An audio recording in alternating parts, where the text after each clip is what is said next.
Ya, terima kasih Anda masih bersama kami di Hot Economy dan kembali kita lanjutkan dialog kita bersama Pak Toto, Pak Adi dan juga Mas Joshua. Pak Toto, seperti yang disampaikan oleh Pak Joshua tadi bahwa para pelaku usaha di sektor Mamin ini mengalami masalah di pembiayaan seperti tidak lagi dapat jaminan pembiayaan kalau sudah mendapatkan restrukturisasi, kemudian juga tidak bisa menambah untuk modal investasi begitu. Nah, kalau dari pengusaha properti sendiri apa ini kendala pembiayaan? Ya, yang disampaikan Pak Adi persis itu, sudah benar.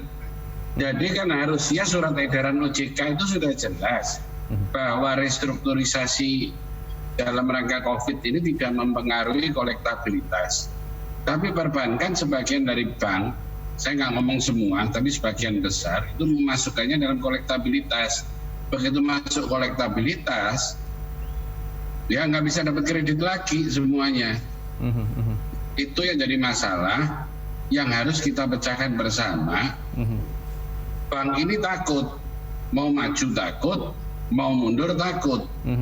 Kalau diem kita mati sama-sama, kira-kira gitulah ya Pak Adi ya. Jadi kalau mau maju, ayo maju sama-sama lah. Kita susun bersama-sama dengan niat maju bersama. Kalau banknya takut maju, takut mundur, takut, kita jadi bingung ini yang jadi aplikator di dunia usaha. Itu kira-kira, Pak. Oke, tanggapan Anda, Mas Joshua? Ya, saya juga sepakat Pak Toto bahwa kita juga pengennya sama-sama maju ya. Dan saya pikir khususnya karena kalau kita membaca lebih detail POJK 11 2020 terkait dengan restrukturisasi itu memang dijelaskan clear ya oleh OJK bahwa kalau usahanya sebelum pandemi itu memang tidak tidak begitu bagus, tentunya itu tidak layak untuk mendapatkan restrukturisasi. Tapi memang kalau untuk UMKM khususnya, ya ini karena prioritasnya UMKM ya, karena kalau kita lihat mengapa pemerintah mengalokasikan kebijakan dukungan untuk pembiayaan UMKM, karena UMKM ini yang terkena dampak yang lebih awal ya, dan mungkin dari sisi cash flow UMKM ini juga tentunya tadi tidak mungkin 2-3 bulan saja mungkin sudah tidak sanggup ya dibandingkan dengan korporasi. Jadi mungkin itu yang pertama adalah arah perbankan saat ini adalah perbankan pun juga mendukung ya, kita pun juga kalau kita tidak tentu akan menjadi risiko juga. Jadi sebenarnya nggak ada untungnya juga perbankan untuk tidak melakukan restrukturisasi ya, karena portfolio kreditnya pun juga akan buruk. Tapi tentu prinsip kehati-hatian tetap akan perbankan lakukan ya, dalam artian bahwa kalau memang sebelum pandemi itu kondisinya memang sudah tidak baik ya, tentunya ya saya pikir tidak layak, karena itu akan bisa menciptakan moral hazard, dan moral hazard itu saya pikir perlu kita mitigasi gitu ya. Dan saya sepakat sekali Bapak-bapak bahwa suku bunga perbankan ini pun juga kita terus akan melanjutkan ya penurunan suku bunganya dan akan mendukung pembiayaan. Tapi permasalahannya yang terlihat saat ini adalah sisi permintaan kredit itu sendiri yang lemah sebenarnya ya. Jadi kalau kita lihat pertumbuhan kredit kemarin BI baru melaporkan ya di RDG bulan ini, di mana pertumbuhan kredit per Oktober itu sudah negatif pertumbuhannya. Sementara dana pihak ketiga itu tumbuhnya masih double digit ya. Artinya kalau kita merefleksikan data angka-angka itu saja, itu masih mengindikasikan bahwa sisi permintaan ini masih lemah, sehingga permintaan kredit dari sisi pengusaha ataupun lapangan usaha ini pun juga tidak tinggi ya. Tadi sudah disampaikan oleh Pak Edi juga, mungkin kapasitas produksinya baru mungkin sekitar 60-70% ya, dan itu pun sudah bisa di level itu saja sudah cukup baik gitu ya. Jadi artinya permintaan kredit ini yang saya pikir yang juga masih lemah, dan mungkin saya pikir titik tengahnya adalah bagaimana kita juga mendukung ya pemerintah ya. Tadi mungkin ada masukan-masukan yang bisa disampaikan kepada pemerintah terkait juga dengan penjaminan kredit misalkan untuk kredit investasi. Saya pikir itu juga menjadi salah satu masukan cukup baik ya, karena untuk PEN ini kan masih akan berlanjut lagi di 2021 ya. Jadi pos-pos anggaran seperti misalkan perlindungan sosial ini masih cukup tinggi, dan kita harapkan juga nantinya anggaran PEN misalkan untuk untuk yang sektoralnya, misalkan untuk properti, untuk pariwisata, untuk industri, itu pun juga perlu kita dukung pemerintah supaya misalkan alokasinya ditingkatkan nanti sekiranya pandemi ini sudah berakhir gitu. Jadi tentunya perbankan kita juga menginginkan bahwa kondisinya sama-sama tumbuh ya, tapi kondisinya saat ini kita lihat adalah risikonya masih tinggi dan permintaan pun juga masih lemah ya. Jadi saya pikir bukan suatu kondisinya memang kurang kondusif saat ini, tapi kita harapkan nanti kalau sisi permintaan itu sendiri yang menjadi kunci ya, ini ujungnya kalau sudah cenderung membaik, kita lihat tadi datanya penjualan retail tadi masih belum cukup meningkat ya, belum balik ke level normalnya. Lalu indeks kepercayaan konsumen tadi data yang disampaikan oleh Mas Andra juga tadi belum ke level 100 lagi. Artinya kan ini mengkonfirmasi bahwa masyarakat ini masih belum cukup confident untuk belanja. Jadi artinya kita perlu dorong juga bukan hanya suku bunga yang rendah, tapi juga bagaimana kebijakan fiskalnya ini, anggaran PEN ini ya. Jadi kalau kita lihat anggaran PEN ini kan juga belum terrealisasi semuanya gitu ya, khususnya untuk misalkan pembiayaan korporasi dan juga anggaran sektoral dan juga pemerintah daerah. Ini saya pikir juga perlu digenjot lagi sehingga harapannya nanti punya dampak positif buat konsumsi dan pada akhirnya perbankan pun juga akan terus mendukung ya untuk pembiayaan kepada sektor realnya. Oke, Mas Joshua, apakah lemahnya permintaan kredit ini dialami ke semua sektor atau mungkin ada beberapa sektor yang mengalami pertumbuhan positif untuk penyaluran kredit? Ya, saya pikir kalau kita lihat tadi dari yang disampaikan oleh Mas Dodi juga, bahwa tadi disampaikan angka-angkanya sudah jelas ya, bahwa ada beberapa sektor yang masih tumbuh positif, misalkan informasi komunikasi, lalu terkait juga dengan pertanian, ya ini 2 sektor dan juga jasa kesehatan. 3 sektor ini tentunya masih bisa bertahan, ya artinya permintaan kreditnya pun juga tetap terjaga ya, dan itu saya pikir yang harus tetap didorong ya, penyaluran kredit ke ke sektor-sektor yang tidak terkena dampak ataupun less affected dari COVID sendiri.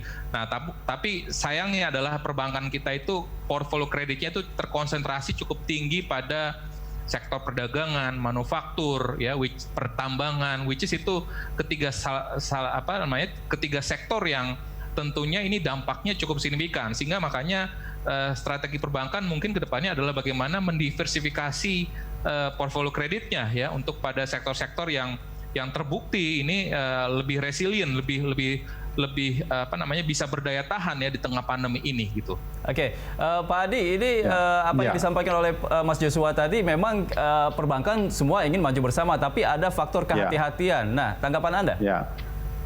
Jadi saya lihat gini ya, bahwa krisis kali ini ada krisis multidimensi yang menghantam semua sektor, semua level tidak terkecuali baik menengah kecil, UKM maupun yang menengah besar ya. Dan kalau kita berpikir ya secara rule of thumb lah, bahwa ekonomi kita ini memang kalau di industri makanan minuman, mungkin di sektor lain juga hampir mirip, bahwa output dari industri makanan minuman itu 80% dihasilkan oleh menengah atas. Kalau menengah atas ini sakit, otomatis ini secara keseluruhan berdampaknya sangat luar biasa. Kita sepakat bahwa yang IKM itu harus dibantu oleh pemerintah, kita sepakat. Tapi yang menengah besar ini juga perlu difasilitasi untuk supaya bangkit. Kalau teori Pareto kan seperti itu, 80-20. Jadi kalau yang 80-nya ini bisa disehatkan segera, dia akan mengangkat yang 20 ini untuk bisa bangkit lagi. Kira-kira seperti itu, sama-sama bangkit. Nah, oleh sebab itu saya lihat bahwa tadi mungkin kalau kita spesifik di industri makanan minuman, kita lihat ekspor industri makanan minuman masih meningkat ya, dan saya masih bersyukur bahwa sampai data Agustus September kemarin industri makanan minuman ekspornya masih meningkat sekitar 6-7%. Artinya apa? Artinya kita masih bisa mengejar penurunan di dalam negeri dengan mengejar ke ekspor. Di samping itu juga investasi di industri makanan minuman juga masih meningkat. Kalau kita lihat investasi asing bahkan meningkat 14% sampai Januari sampai September kemarin, dan investasi dalam negeri sudah mencapai 24 triliun, investasi asing 1,2 miliar US dollar. Nah, artinya bahwa industri makanan minuman ini masih dipercaya oleh para investor untuk terus tumbuh dan Dan kita ini justru butuh modal kredit investasi yang mendapat dukungan dari pemerintah. Kalau misalnya investasi kita mahal, biaya bunga dan lain sebagainya, tentu ini menjadi hambatan juga ya. Dan apalagi kalau industri makanan minuman itu membutuhkan investasi lebih banyak di sektor hulu dan intermediate industrinya. Ini justru membutuhkan modal investasi yang cukup besar ya, artinya padat modal ya, dan pengembalian juga jangka panjang. Oleh sebab itu sangat butuh ditunjang oleh suku bunga yang sangat kompetitif, apalagi kalau kita bandingkan dengan negara-negara lain seperti itu. Nah, mudah-mudahan pemerintah memikirkan lagi skema baru untuk mendukung ini gitu. Karena banyak dari anggota-anggota kami, saya dengar ada yang bahkan akan ekspansi besar-besaran untuk mengejar efisiensi dan otomatisasi seperti itu. Nah, ini yang mungkin Pak Yosua perlu dipertimbangkan sehingga kita sama-sama maju bergerak untuk pemulihan lebih cepat lagi gitu. Oke, baik. Saya minta tanggapan dari Pak Toto terkait dengan tadi pembiayaan. Kan diharapkan perbankan juga berani begitu. Cuma ingin maju bersama, tapi ternyata ada faktor kehati-hatian. Menurut Anda, Pak Toto? Kehati-hatian itu perlu, Pak. Tapi yang terpenting dari semua ini adalah kita sama-sama jalan. Apalagi yang disampaikan oleh Pak Adi tadi. Saya pun punya anggota, itu juga punya anggota UMKM. Bahkan kalau di REI, anggota kita yang UMKM itu mencapai 75-80% karena yang membangun rumah sederhana. Mereka pun perlu dibina terus untuk melaksanakan kelangsungannya. Tidak bisa berhenti di seperti ini, apalagi yang tadi saya sampaikan. Saya setuju dengan apa yang disampaikan Pak Yosua. Kalau memang dia sudah meragukan kreditnya atau misalnya masuk NPL 5 yang disampaikan oleh OJK, itu tidak mungkin diberikan restrukturisasi dalam rangka pandemi COVID. Tapi yang sehat, begitu masuk restrukturisasi COVID, itu masuk kolektabilitas 2. Memang tidak masuk BI, tapi antar bank tahu karena diumumkan. Sehingga kita tidak mungkin mengambil kredit investasi atau modal kerja di perbankan yang lain. Nah, inilah yang bukan kehati-hatian, tapi kalau menurut saya ini yang membuat perputaran ekonomi ini jadi berhenti. Oke, baik Pak Toto dan juga Pak Adi serta Mas Joshua, kita akan lanjutkan lagi dialog kita ke segmen berikutnya. Pemirsa, kami akan segera kembali.